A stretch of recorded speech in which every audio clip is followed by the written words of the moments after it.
जब सड़कों पर संघर्ष करने वाली महिला नेता सत्ता में आती तो जनता उम्मीद करती है कि वो आवाज बनेगी, वो ढाल बनेगी और सबसे जरूरी ये कि वो एक्शन लेगी। लेकिन पश्चिम बंगाल की मुख्यमंत्री ममता बनर्जी, जो कभी मां माटी और मानुष की मसीहा बनकर उभरी थी, आज हर उस मुद्दे पर खामोश है जहां बोलना जरूरी है, खासकर जब बात महिलाओं की सुरक्षा की हो।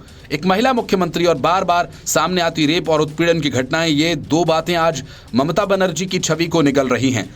संदेश खाली से लेकर आरजीकर मेडिकल कॉलेज और अब कोलकाता गैंगरेप, एक के बाद एक घटनाएं चीख चीख कर पूछ रही हैं कि आखिर ममता बनर्जी की सरकार महिलाओं को सुरक्षा क्यों नहीं दे पा रही।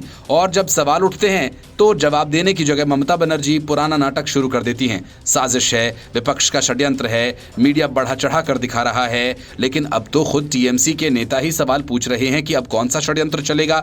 जनवरी 2024 में जब संदेश खाली की महिलाओं ने खुलकर सामने आकर अपने साथ हुए शोषण की कहानी बताई तो पुलिस नहीं आई, प्रशासन ने कानों में रुई डाल ली।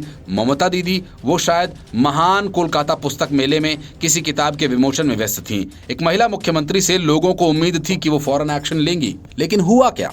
हाईकोर्ट को डांटना पड़ा, जनता को सड़क पर उतरना पड़ा और दीदी नंदीग्राम वाले जोश से कोसों दूर बैठी रहीं।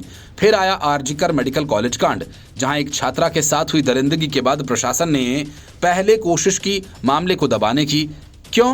क्योंकि आरोपियों का नाम टीएमसी के गलियारों से जुड़ रहा था। जब सोशल मीडिया और छात्रों का गुस्सा बढ़ा तो जांच की रस्म निभाई गई, सुप्रीम कोर्ट को दखल देना पड़ा। सोचिए, जब कोर्ट को मुख्यमंत्री से ज्यादा सक्रिय होना पड़े तो राज्य में लोकतंत्र नहीं तमाशा चल रहा होता है। अब कोलकाता गैंगरेप केस, जहां पुलिस एफआईआर दर्ज करने में टालमटोल करती रही और जब दर्ज हुआ तब तक आरोपी गायब हो चुके थे। राज्य महिला आयोग की अध्यक्ष का काठ की मूरत बन जाना और ममता दीदी की चुप्पी ने साबित कर दिया कि संवेदनशीलता अब शायद बंगाल के राजभवन में बैन हो गई है। मजेदार बात यह है कि अब दीदी को विपक्ष नहीं, अपनी उनकी खुद की पार्टी का महिला मोर्चा घेर रहा है। टीएमसी के युवा नेता, सोशल मीडिया समर्थक तक दीदी ये चुप्पी आपकी नहीं हो सकती हैशटैग चलाने लगे हैं। पार्टी दो धड़ों में बढ़ चुकी है। आयरन लेडी की छवि साइलेंट लेडी में बदल चुकी है।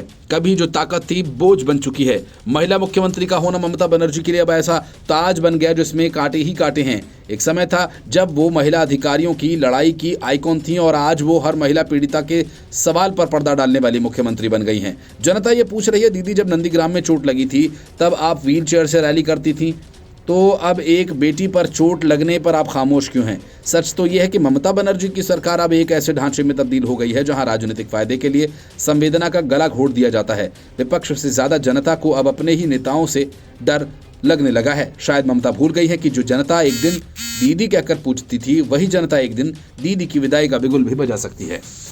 Bureau report, news of India.